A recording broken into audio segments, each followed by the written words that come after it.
Back to our breaking news this hour, and the winner of this year's Nobel Peace Prize has been announced in the Norwegian capital, Oslo. Venezuela's main opposition leader, Corina Machado, has been awarded the prestigious award for her work to promote democratic rights in the country. The committee received 338 nominations this year, including for 244 individuals and 94 organizations. Let's listen to the moment that announcement was made in Oslo. The Norwegian Nobel Committee has decided to award the Nobel Peace Prize for 2025 to Corina Machado. She is receiving the Nobel Peace Prize for her tireless work promoting democratic rights for the people of Venezuela.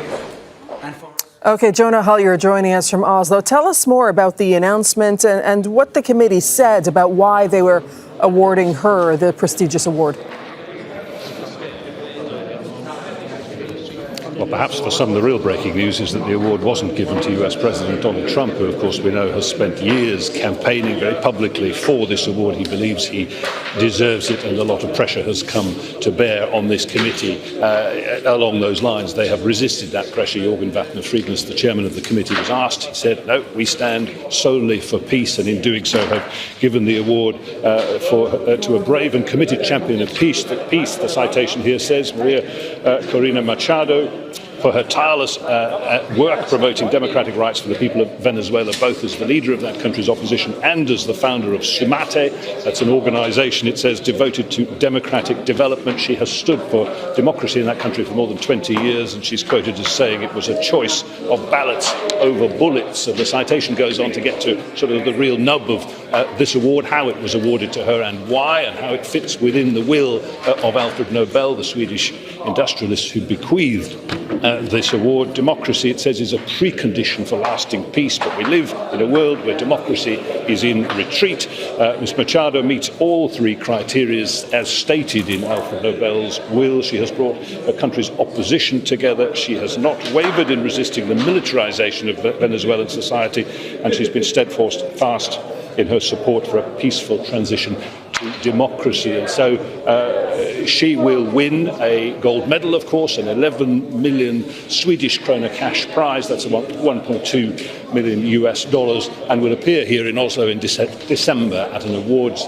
ceremony where she'll be handed the medal and a certificate. Yeah, so Jonah, as you're saying, I mean, we can safely say that there's going to be a very disappointed President Trump, right, when he gets up in a few hours' time. I mean, this is someone who very publicly lobbied for this win.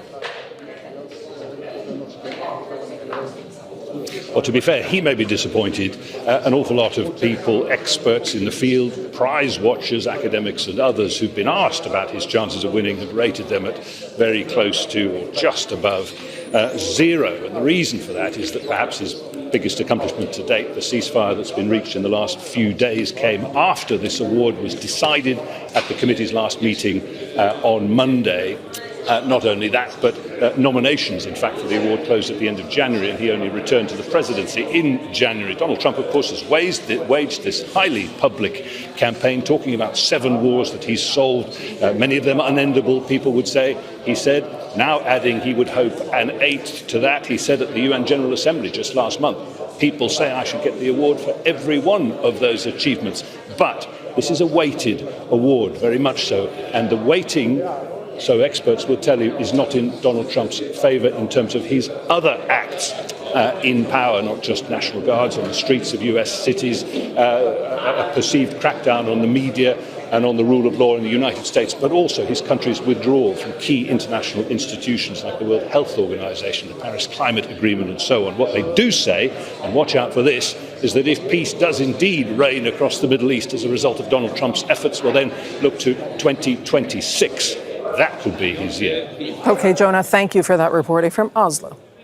Don't miss out, get the full picture. Subscribe to Al Jazeera for reliable news and expert insights. Like, share, stay ahead.